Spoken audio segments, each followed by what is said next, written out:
So ndugu Musinga, you are starting. You should first sit here, then you can sit on this side. Okay, you sit here.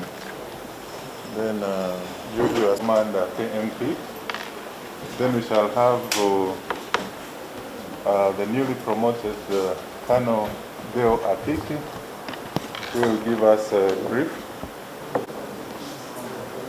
Swearing in ceremony 2021.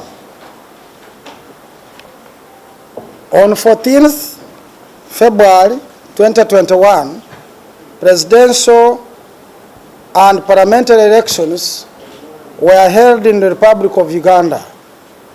His Excellency Yoweri Kaguta Museveni Tibuhaburwa was declared president-elect.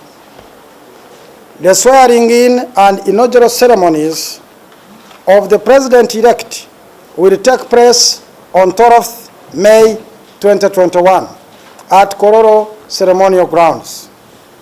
Heads of state from African Union member states, the ambassadors, local and foreign dignitaries are expected to attend the ceremony.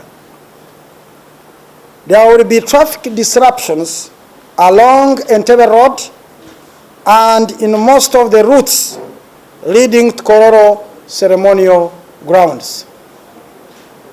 Therefore, to ensure smooth traffic flow, the following traffic guidelines will be in place.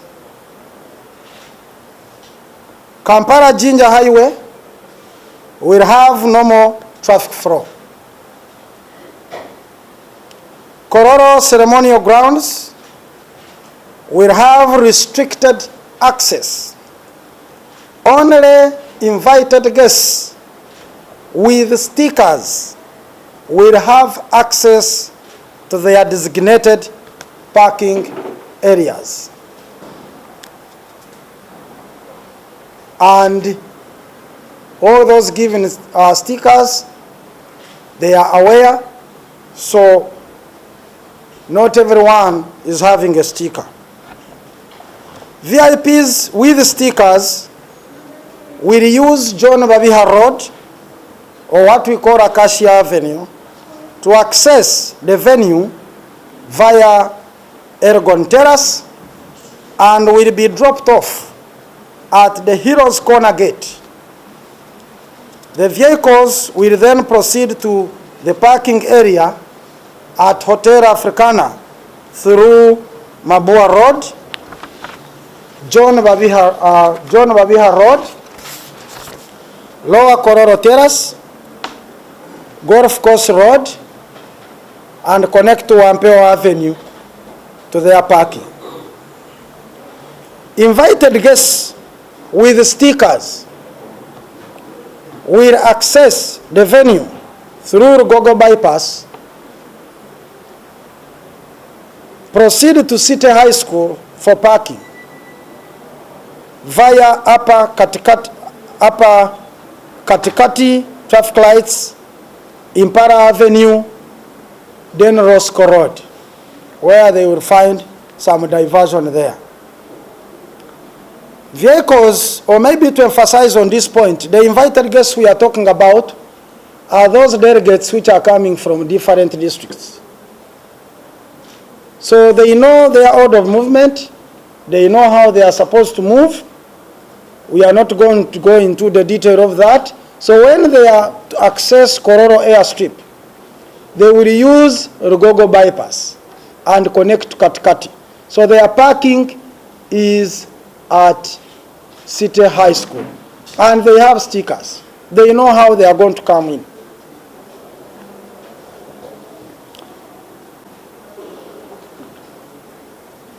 Vehicles belonging to service providers with stickers will access the venue through Wampeo Avenue and park at the eastern corner of the grounds.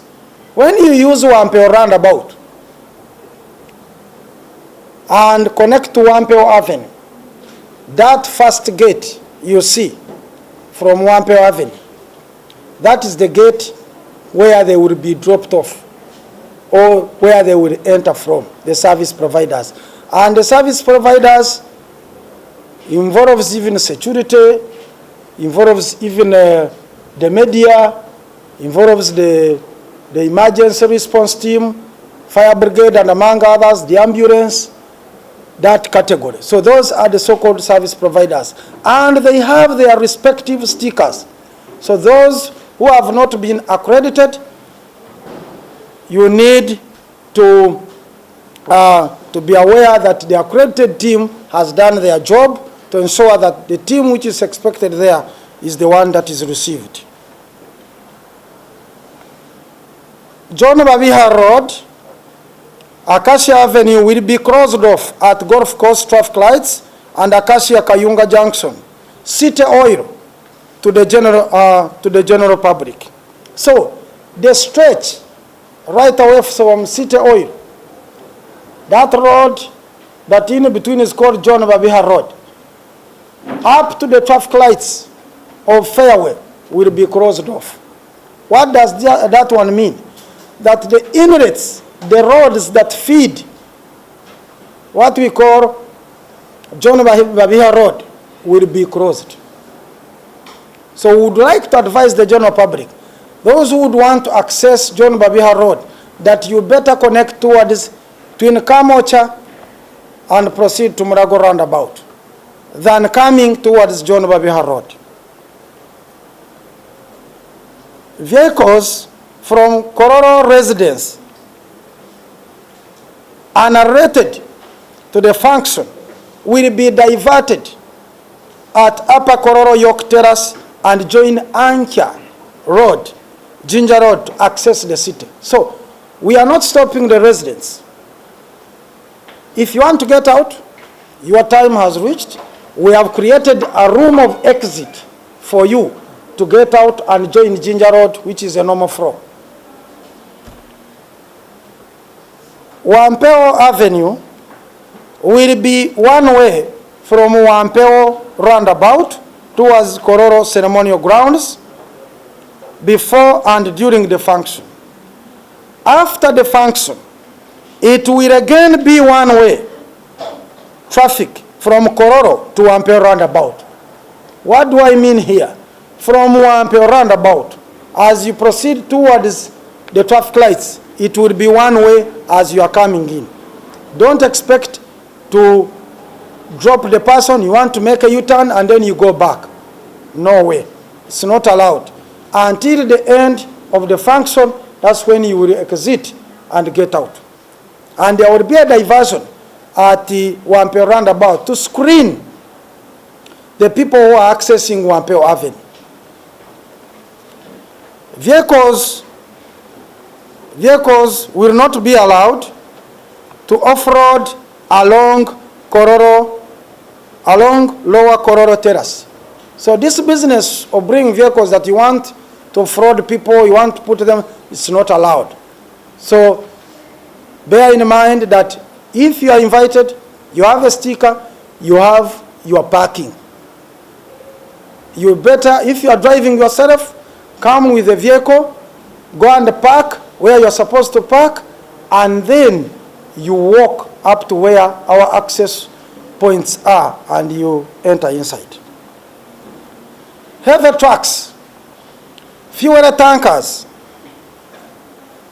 will not be allowed along principal routes, and we shall effect some diversions in the different areas within Kampala Metropolitan Policing Area. A very live example is Busega roundabout.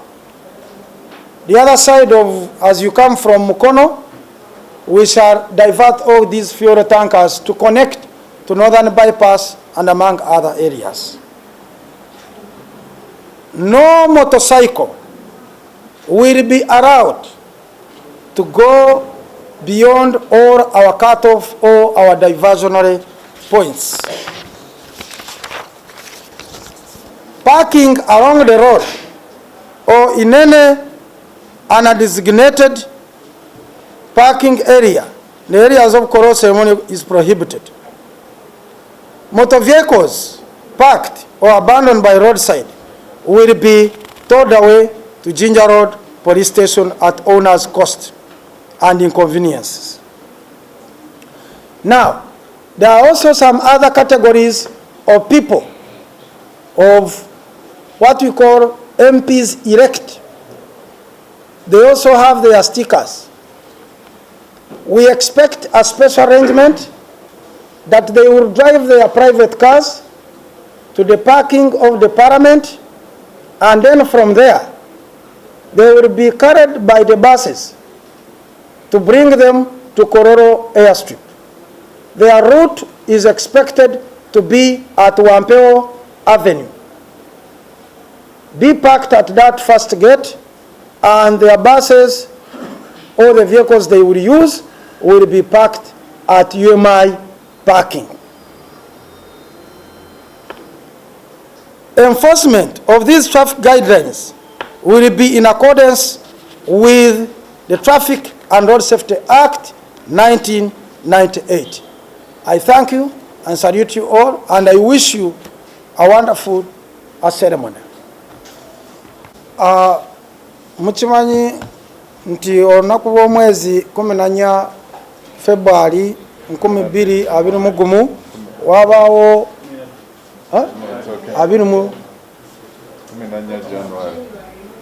January. You can start again. Wabaawo kulonda okwaba presidenti na MPs.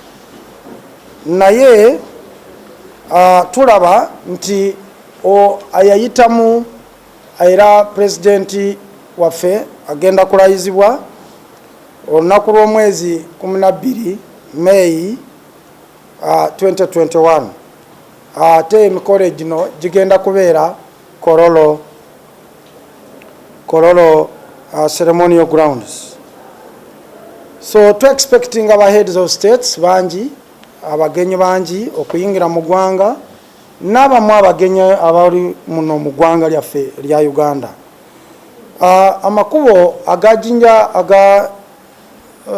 agava Ntebe okutuuka mu Kampala gagenda kubeera ne disruption za traffic, naye traffic police eteeseewo enteekateeka okulaba nti guidelines zino ziteebwa mu nkola. Oluguudo lw'e Kampala Jinja Highway terugenda kubeera disrupted oba traffic egenda kutambula mu maaso. Ate wagenda kubeera restrictions kwabo abagenda e Kololo airstrip, ate abo balina stickers bokka be banaatuukayo. Amakubo mangi agaliraanye Kololo airstrip tugenda gasalako, era tubasaba mugoberere amateeka ago. Ba VIPs baffe abalina stickers bagenda kuyitira Acacia Avenue, bayitire ku Elgon Terrace, ate baba dropping aho ku gate eya Western Heroes Corner Gate. Emmotoka zaabwe zeyongereyo ziyitire zicrossing apa Kololo, ziyitire Mabua Road, zikomewo ku John Babiha Road, zidde wansi ku Golf Course Road, zisobole kugenda ku Hotel Africana. Ba MPs abanaabanga bali elected, abe balonda bagenda kuyitira ku Wampeo Avenue, bagende mu parking yaabwe eya UMI. Naye bataddewo enteekateeka kulaba nti tebajja n'emmotoka zaabwe eza private okujja e Kololo, wabula bagenda ku parkinga ku parliament. Waliwo enteekateeka ey'okubakima ne buses zaabwe basobole kubaleeta e Kololo, okugezaako kukendeeza ku namba z'emmotoka ezigenda Kololo. So n'olwekyo ba MPs elect nsuubira nti muina stickers kwekyo mukigoberere era mulabe nti mutuuse bulungi ekololo. Waliwo category endala yaba invited guests bano bebayise okuva mu bitundu byenjawulo bya districts bweru wa Kampala ne Kampala nga mweri. So muina kubanga mujja nga mu parkinga City High School naye kubo lyamwe ligenda kubeera Gogo bypass katikati musobole kuyingira nga abalinga bagenda Kololo naye bwe mutuukawo waggulu bajja kubasalira kwawo mugende City High School mu parkinge mujje nga mutambuza ebigere musobole kuyingira Kololo baba checking muyingire mu kisaawe. Ba service providers abalimu security abalimu ba media abalimu emergency team ambulance fire brigade n'abalala bonna benjawulo abali mu service providers. Ekkubo lyamwe liri Wampewo connecting Wampewo Avenue nemba checking rao ne muyingirirawo ku gate esooka okuyingira Kololo abakirizibwa okuyingira kubanga waliwo parking yamwe eri gazette dawo nga wakasooka wakayingirawo Kololo side eri eya Wampewo Avenue. Mulimu ekkubo okuva ku City Oil okutuuka ku traffic lights ya Fairway ligenda kugalibwawo era tetujja kukkiriza abantu aba public okuyitira ekitegeeza nti amakubo agayingiza mu luguudo luno olwa John Babiha Road okuva City Oil okugenda ku Fairway tugenda kugaggalawo kulaba nti galyoke nnyo kulaba nti abagenyi baffe bagayitiddemu bulungi nnyo.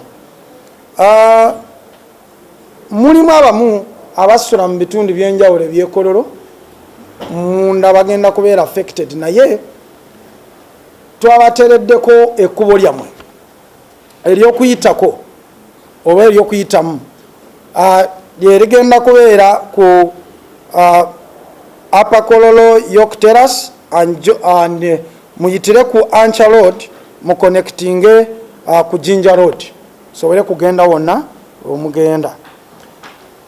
Wampewo Avenue okuva Wampewo roundabout okutuuka ku traffic lights ez'Kololo stretch tugiyita Wampewo Avenue egenda kubeera one way nga tuyingira naye ng'emikolo giwedde mujja kuba mukirizibwa okuddayo nga bwe mwazze naye tetukiriza emmotoka yonna okujja ate neyagala kukola U-turn eddeyo Wampewo tetujja kikiriza.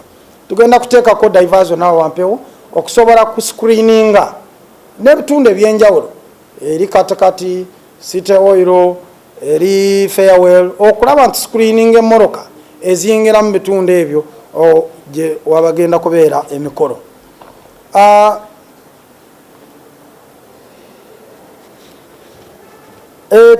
Abantu abanaaba nga bakkirizibwa okuyingira Kololo temukirizibwa ayina emmotoka zammwe temukirizibwa okupaakinga anyhow emmotoka zammwe wonna woolaba n'oteekawo emmotoka n'ogamba nti ngenda gipaakinga egenda kubeerawo paka nga emikolo ewedde ojja kukomawo sange ng'emmotoka teriiwo ate tujja kuvunaana nga mateeka bwe gali.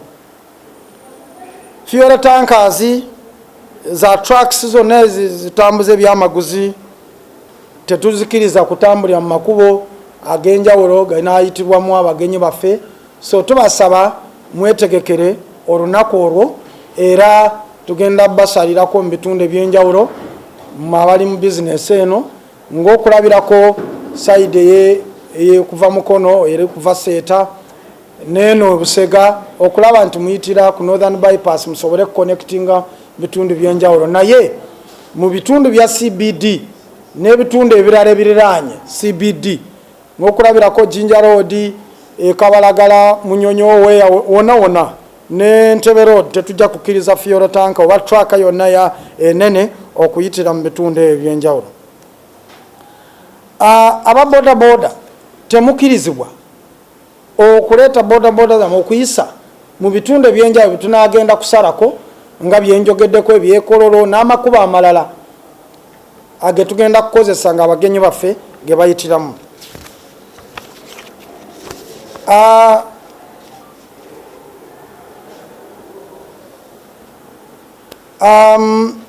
Abo abatajja kugoberera amateeka nga amateeka gaffe bwe galagira agatufuga ga Traffic and Road Safety Act bajja kuvunaanizibwa.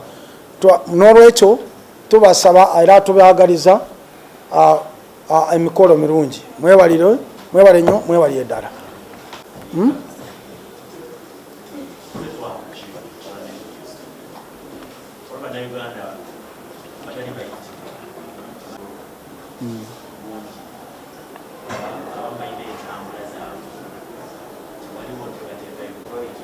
Ekyo ndowooza omukulu PRO ajja kiddamu. Kano ateekiddeyo okuva ey'okuddyo.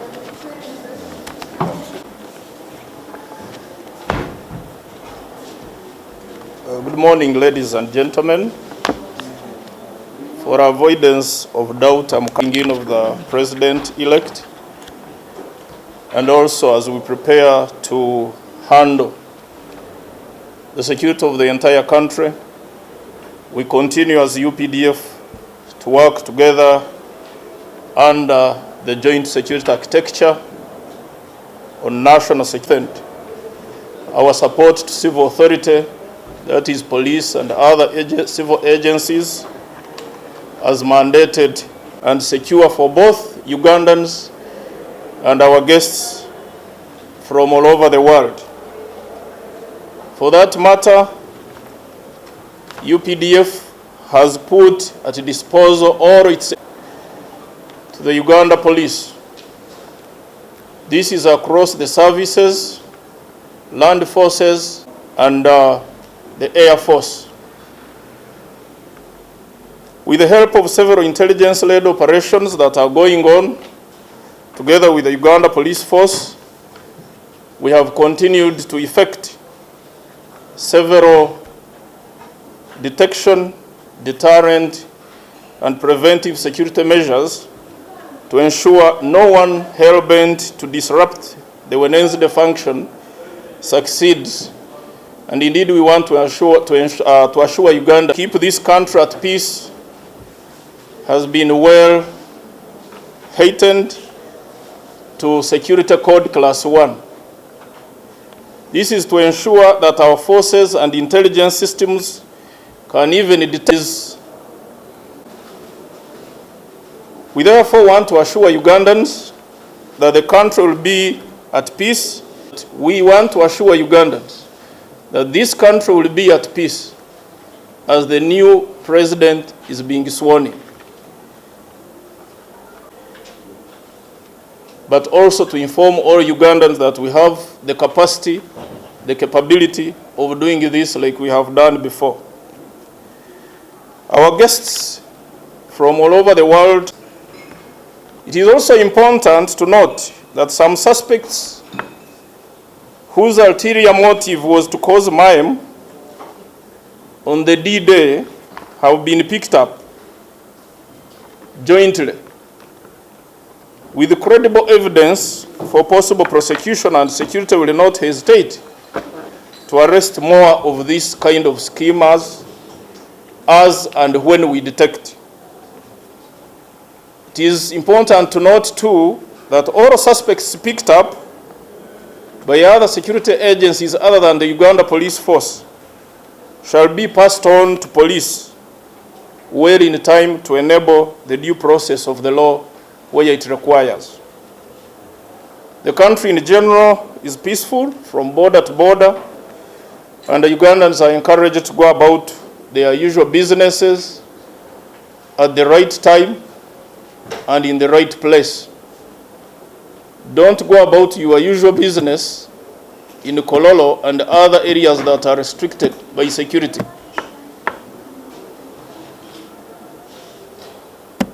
The boss of traffic has told you of the cut-off points.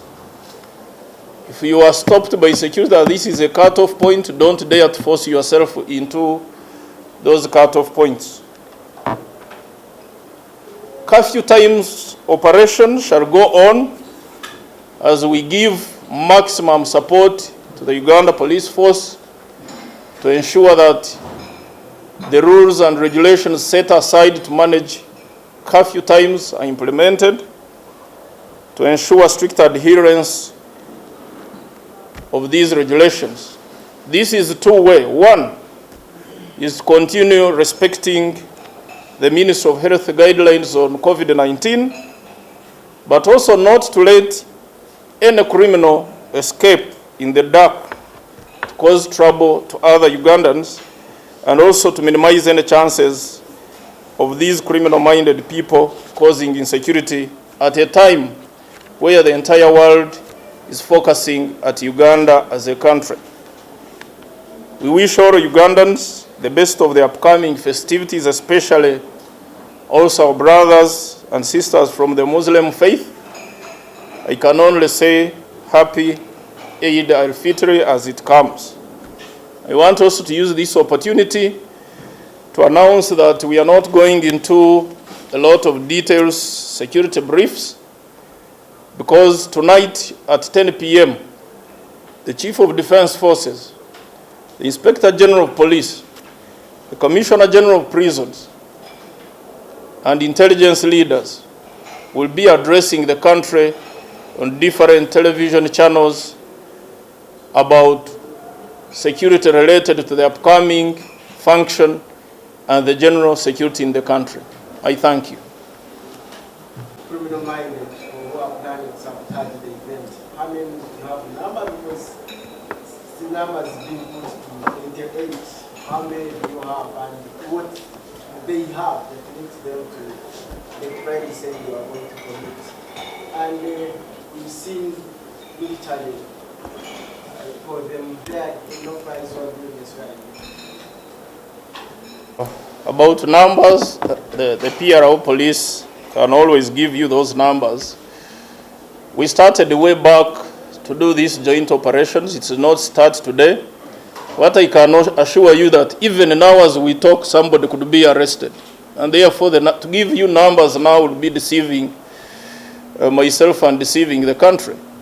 This is an ongoing operation until at a time when we think that there is no any threat to the function, any threat to the security of the country. So issues of numbers can't come out today.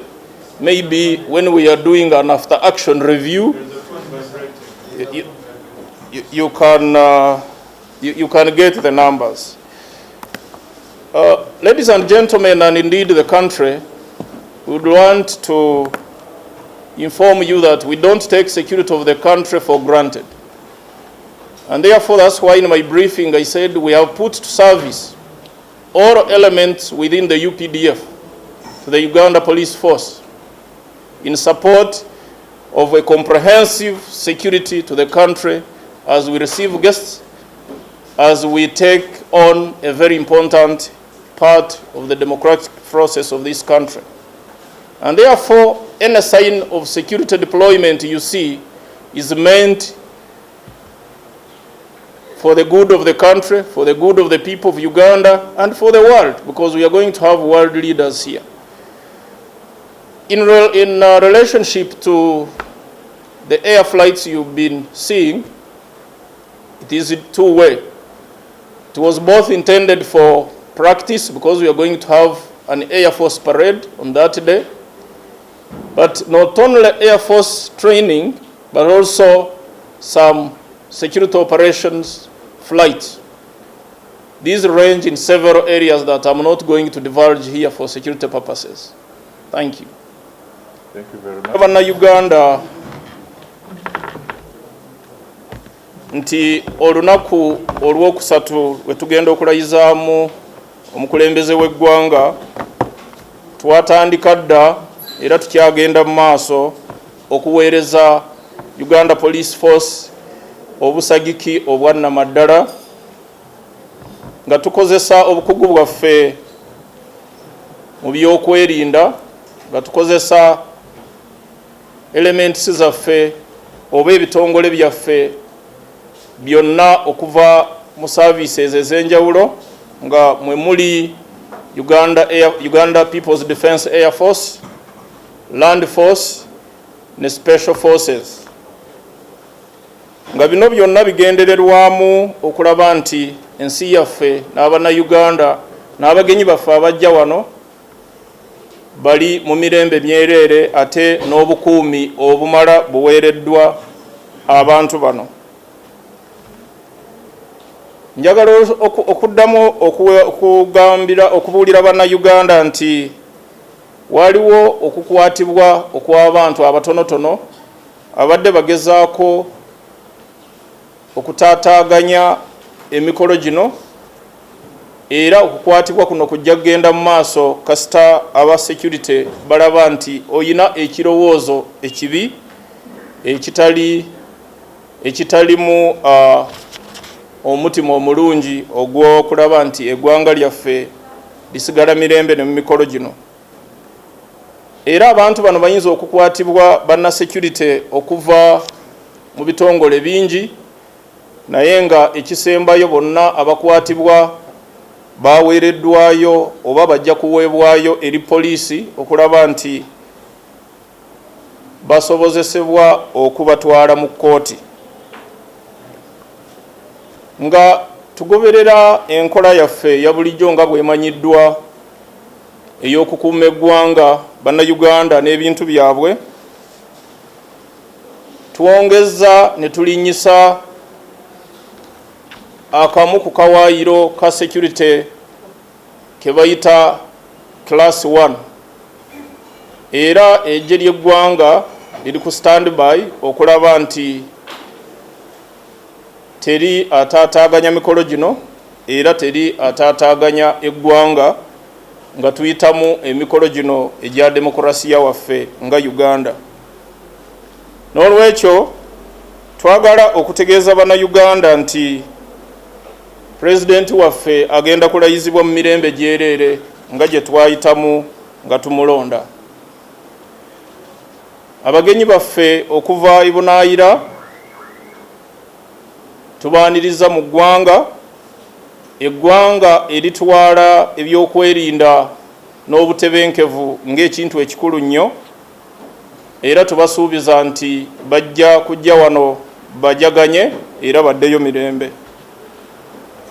Kikulu nnyo okulaba nti twogerako abantu abamu ababadde bayina endowooza embi ey'okulaba nti olunaku luno teruyitirawo mu mirembe, era twafunye obukakafu obumala oba obujulizi obumala okulaba nti abantu bano mu butuufu babadde balina enteekateeka etali nnungi ku ggwanga lyaffe, era ebitongole ebingi ebikoze operations zino ebikyagenda mu maaso zikola bijja kuwaayo oba byaweddeyo dda abantu bano eri poliisi okugisobozesa okubatwala mu mbuga z'amateeka.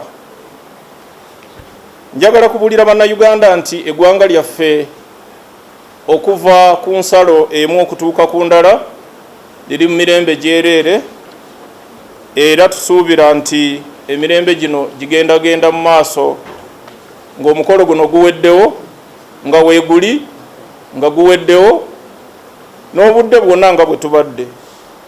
Era tusuubiza Bannayuganda nti bagende mu maaso n'okukola emirimu gyabwe egya bulijjo, kubanga abagenda ekkololo baayitiddwa, baluwa bazirina oba invitation cards, n'olwekyo sigala gy'oli naye nga otunuulira buli omu akuli ebbali, tuleme okuleetawo obutali buterebenkevu. Ebiseera bya kafyu ebyo oba ebyokuzibira abantu okutambula ekiro n'obukwakulizo obwateekebwawo minisitule y'ebyokwerinda tugenda byongezaamu amaanyi ennaku zino ezisigadde, n'olwekyo kola kyonna ekisoboka okulaba nti ogoberera amateeka ago nga bwe gaateekebwawo.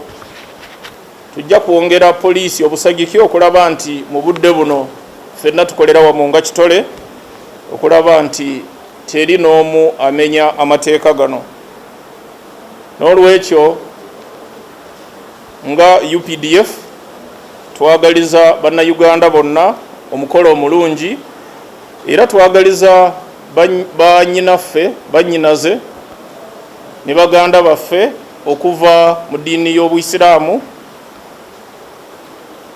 Eid el-Fitr ennungi gye tusuubira nti egenda kubaawo mu budde butali bwawala. Neyanziza neyanzeege mwebale otuwuliriza. Naga leero luno twazze ku addressingako omukolo guli, saatambudde sinnaba kufuna message eyo, era nkusuubiza nti bwe naafuna amawulire ago nja kuweereza ansa ku kibuuzo kyo, naye kimmanyi nti enkola ya kkooti esalibwako bakulu ba kkooti si public oba si munnamawulire. N'olwekyo kkooti bw'eba omuntu azze mu kkooti agamba ate tugenda kukulaba leero oba omusango gwo tegenda kuleetwa wano, akulira kkooti for that matter eya court marshal abeera General Guti ajja kuwaayo ensonga lwaki abantu abo tebaleetebwa mu kkooti, era bino ndowooza bajja kubiwaayo bulungi ku balooya baabwe. Zonna eziri mu ggwanga za munnayuganda yenna, naye njagala okukyogera nga sirina kwerumamu nti tulina bannayuganda abaasuukulumamu mu bitiibwa. N'olwekyo Honorable Kyagulanyi y'omu ku abo abaasuukulumamu mu bitiibwa. So security ye teyinza okubeera security ya muntu mulala yenna, teyinza kubeera yo, teyinza kubeera yange. N'olwekyo bw'aba aweereddwa omukisa ogw'okuweebwa security ennene, ndowooza twandibadde ffenna tukyebaliza aba security.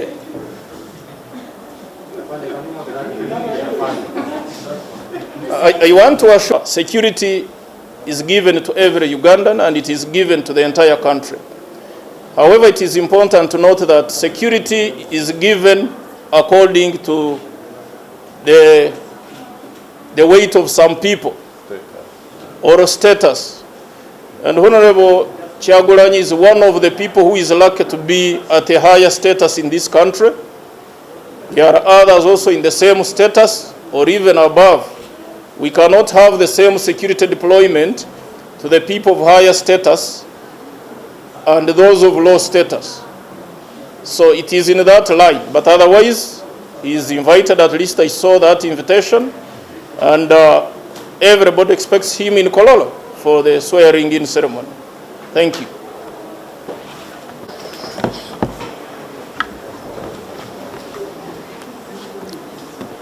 I bring you greetings from the Ministry of to wish all Ugandans happy celebrations for the swearing-in ceremony, which will be on 12th of this month, and happy celebrations for Eid el-Fitr, which will also fall in this week. We urge you to celebrate without disrupting the peace of other people.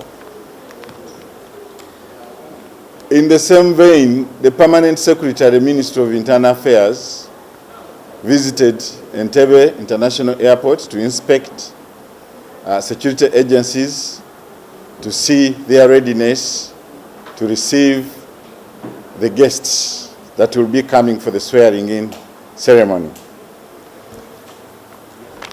He expressed his satisfaction on the readiness at the airport and the readiness at other borders.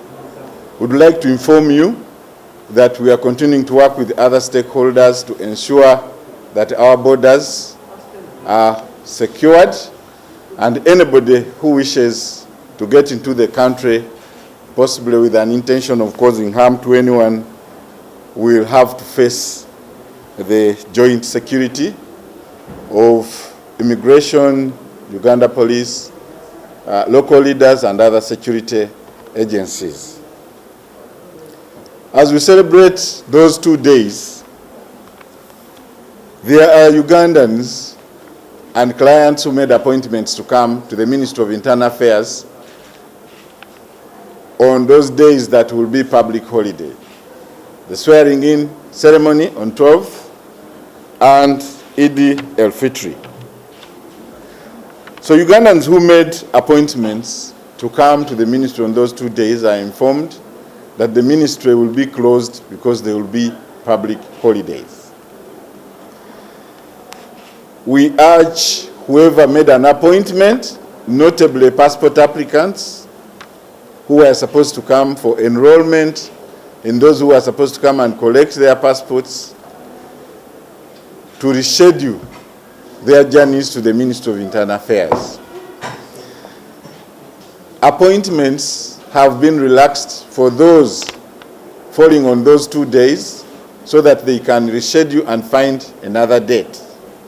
The reason you should reschedule is that we don't want so many people to come at the same time to get a service like it happened during Easter.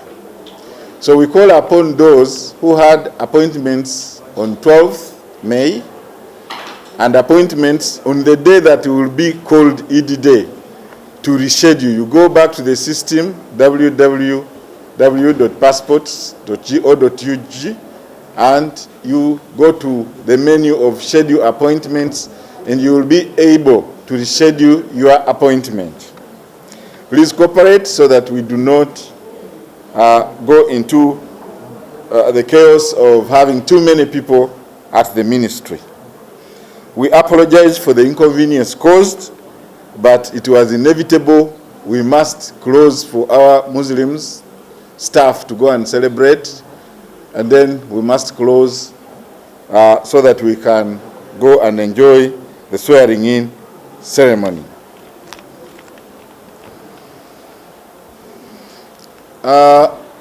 Coming to the ministry and generally delivery of services at the ministry headquarters has now been streamlined. All Ugandans come to passport office on appointment, and Ugandans are getting their passports on time. However, there are many applicants for services, not necessarily because there is delay. There is no delay at the moment. Passport office has cleared all the backlog, but there are many applicants and we are producing many passports to match the applicants. So we call upon all applicants to ensure that they continue to adhere to their appointments. As we told you, we are pursuing the option of getting another office for Kampala area. The venue has been identified and we are reconfiguring the venue so that we can remove some services like delivery of passports to another location. The location has been identified, but we shall inform you when it is ready. Right now, it's being worked on to make sure that it is conducive for you to use it to get your passport. So as soon as it's ready, we shall notify the public.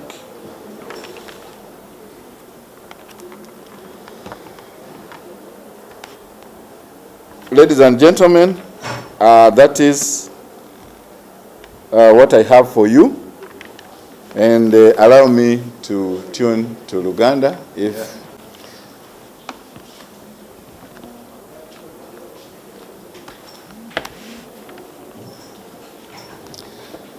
Maleetera okulamusa okuva ku Ministry y'Ensonga z'Omunda. Ministry y'Ensonga z'Omunda etwala akakisa kano okuyozayoza bannayuganda okutuuka ku lunaku olw'okuteekako President, olw'okulayira kwa President omupya, His Excellency Yoweri Kaguta Museveni. Era tuyozayoza abasiraamu abagenda. Mwebale nnyo, twagala okutegeeza eggwanga engeri security gye yeeteeseteesemu okutuuka wano mu nteekateeka ez'okulayiza omukulembeze w'eggwanga omuggya. Mukimanyi bulungi nnyo nti mu sabbiiti eno mwe tugenda okulaba okulayizibwa kw'omukulembeze omuggya. Era ekikolwa kino kikulu nnyo mu demokrasiya ow'eggwanga lyaffe Uganda, kubanga buli kimu tugenda kukyetegereza mu buufu era mu bwerufu. Ng'enkola nga bw'eri okuviira ddala emabega, buli bannasecurity twetegeka buli luvannyuma lw'emyaka 5 nga waliwo okulayizibwa okupya okw'obukulembeze bw'eggwanga. Era ne ku mulundi guno twagala okutegeeza bannayuganda nti security tuli beeteefuteefu nnyo. Tulina emyaliro egiwerako gye twatonzeewo egy'ebyokwerinda, era ng'emyaliro gino mu kugitaputa obulungi giviira ddala awali kaŋŋambe saako ey'omunda ne tugenda nga tugigaziya okudda ebweru. Tugatidde wamu ng'abapoliisi awamu ne UPDF, aba SFC, abakesi baffe abali mu kabondo kajji aba prison services, immigration ne banna security abalala abatuyambyeko. Newankubadde we mwetegereza security mulaba nga nywevu bulungi nnyo, naye nga tuli beeteefuteefu okulaba nti ebifo byonna byonna eby'obulabe n'ebikolwa byonna byonna ebisobola okugwawo okusoomooza ebyokwerinda mu kiseera kino ebiwerekeddwa eri okulayiza nga tubinyweza bulungi nnyo. Tulina obubondo bwe tutadde mu bifo eby'enjawulo. Obubondo buno obumu bwekusifu, obulala mubulaba nga aba patrol we bali ku mmotoka pikipiki nga bali bulindaala. Obubondo buno buli bulindaala nti wabeerawo akaguddewo mu ngeri esoomooza enteekateeka ezigenda mu maaso, tuba tusobola okukozesa obwangu okudduukirira awali obuzibu. Tukoze entegeka ez'okwegezaamu ze tuyitanga massive drills mu luzungu, nga twegezaamu nti wabeerawo obubondo obw'abazigu oba abatujju abaagala okutega bbomu, abaagala okukozesa emmundu. Twakolamu okwegezesa awo engeri gye tusobola okubatangiramu. N'abavubuka abaagala okwekalakaasa twegezesezaamu engeri nabo gye tusobola okubakakkanyaamu. Abasirikale baffe twogedde nabo nti ebikolwa ebyokusoomooza, naddala abavubuka bano abaagala okusoomooza nnyo security, balina okulaba engeri gye bakakkanyamu obusungu. Ebikolwa ebyokutaataaganya omukolo kati nga ebyokwokya emipiira, okukasuka amayinja, okulemesa abakungu abagenda okujja, ebyo byonna byonna twabyegezesezaamu. Kyovudula tubategeeza nti mu kiseera kino kye tulimu twandibanga tuli beeteefuteefu 100 naye ekitundu ekirala kye tugezaako okwetegereza byebikolwa ebyokusoomooza ebyokwerinda mu ggwanga n'okugezaako okusiiga enzira eggwanga lyaffe, nga abamu ku babloga beeteeseteese okutandika okukasuka ebifaananyi ebisiiga eggwanga Uganda enziro. Batandise okukasuka amawulire amakyamu ennyo eri eggwanga lyaffe. So enteekateeka ezo zonna, obubondo bwaffe obubondo bwaffe obwa cyber crime oba abakugu mu byuma bino ebya kalimagezi bagenda kulaba nga nabo batangira ebikolwa bino ebitegekeddwa okusiiga eggwanga lyaffe enziro. Naye nga wano we twogerera olwedde kati amawulire agamu ge twadde tufunye ge g'okugezaako okutambuza amawulire ag'obulimba agalaga nti omukulembeze omu ow'ennono agaagala okufulumya nti waliwo munnabyabufuzi omu ku ludda olufuganya gavumenti awamu ne bannabyabufuzi abalala abafudde oba abagenda okufa mu kiseera kino, era kino kisobole okukumaakuma mu bannayuganda omuliro basobole okwegugunga, okubasikiriza mu bikolwa ebyokwegugunga. Naye bino tuli beeteefuteefu okulaba nti tulondoola abantu abo bonna abaagala okusikiriza bannayuganda mu bikolwa ebyokwegugunga. Kati nga wiikendi yagenze okutuuka, tulina abavubuka 41 abasobodde okukwatibwa nga bano badde bagezaako okweyiwa mu makubo batandike ebikolwa by'okwekalakaasa, okusitula ebipande n'okukumaakuma mu bantu omuliro. Bano bakugenda mu kkooti olunaku lwa leero. So tuli beeteefuteefu nti abo bonna bonna abanaagezaako okwenyigira mu bikolwa eby'effujjo tubeetegekedde, naye nga ekikulu kya byonna twagala okubawabula naddala abavubuka nti mu biseera bingi babakozesa bukozesa abaganyulwa mu bikolwa bino ebyokubasikiriza ate bubanjawulo. Abantu abasukka mu 4,000 be baayitiddwa oba be baweereddwa kaadi okwetaba mu kikujjuko kino eky'okulayiza omukulembeze, naye nga twagala okubawabula bonna bonna abaafunye kaada nti mulina okukimanya nti emitendera egy'okubaaza okuvira ddala ku mutwe mpaka ku bigere wansi, process eyo y'amaanyi, naye nga kino kyonna tukikola kubayamba okulaba nti buli ali munda mu ceremonial grounds ye muntu omutuufu ate nga si wa bulabe eri munne. Era tubasaba mujje ne kaadi zammwe oba accreditation cards. Ekirungi nti zirina serial number ate ziri ne mu system. Abo banaagezaako okujingirira invitation cards basobole okwenyigira mu ceremonies ezo, bajja kuba batuyambye nga beerese bwereesi, kubanga tujja kugenda nga tubalonda bulonzi ng'enseenene. Ugandans, I appeal to you, let us maintain the status quo. Embeera gye tubaddeemu until we have immunized a minimum, they are talking of a minimum number of, they are talking of 5 million full immunization. I don't know whether it is exactly that, whatever the number is, the people above 50 and the ones who have got diabetes, who have got blood pressure, who have got other, I think there may be like 7 million.